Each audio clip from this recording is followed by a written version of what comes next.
On a traité son fils de loser à la récré. Oui, tu as bien entendu, on a traité mon fils de loser à la récré. Mon fils! Tu ne connais pas mon fils, mais je peux t'assurer que c'est pas un loser. En toute objectivité, bien sûr.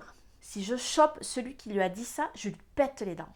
C'est un peu violent quand même, hein? Oui, mais c'est à la hauteur de ce qu'on peut ressentir quand son enfant nous rapporte ce genre d'événement. Mais pourquoi ça déclenche de telles sensations? D'abord, quel que soit l'âge, notre enfant, c'est notre bébé tout choupidou, trop mignon. Oh mais oui. Oh, oh. On doit en prendre soin. Alors l'idée qu'une personne lui fasse du mal est inconcevable, même si le tortionnaire a 6 ans. Ensuite, ça touche peut-être à des expériences passées de notre enfance qui n'ont pas été digérées. Et toi aussi, tu avais peut-être un Kevin qui te pourrissait la vie en CP, non? Mon Kevin s'appelait Elodie. Pourquoi cette situation nous met autant en colère? Eh bien, je te le dirai dans une prochaine vidéo. T'es sérieuse? Non, je rigole. Ha, ha, ha. Pardon.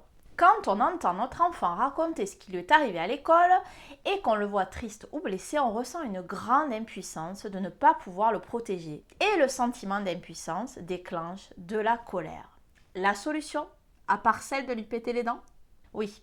Déjà, accepter qu'on n'a pas la main sur tout et qu'on ne peut pas avoir la maîtrise de tout ce qui se passe dans la vie de sa progéniture. Je sais, c'est pas facile, c'est tout un chemin. Puis, réguler sa propre colère. C'est en faisant ça qu'on sera capable d'être un véritable soutien pour lui. Et enfin, l'écouter encore et toujours. En faisant ça, on lui permet de se libérer de ce qu'il a vécu et on l'aide à s'apaiser. Une fois que c'est sorti, il trouvera peut-être en lui les ressources pour affronter les Kevin de la cour de récré. Et quand les solutions viennent directement des enfants, c'est mieux. Sinon, pour info, à cet âge-là, les dents, ça repousse. Si tu veux y voir plus clair dans tes relations avec ton enfant, il y a le lien vers la méthode pour décrypter les relations juste en dessous.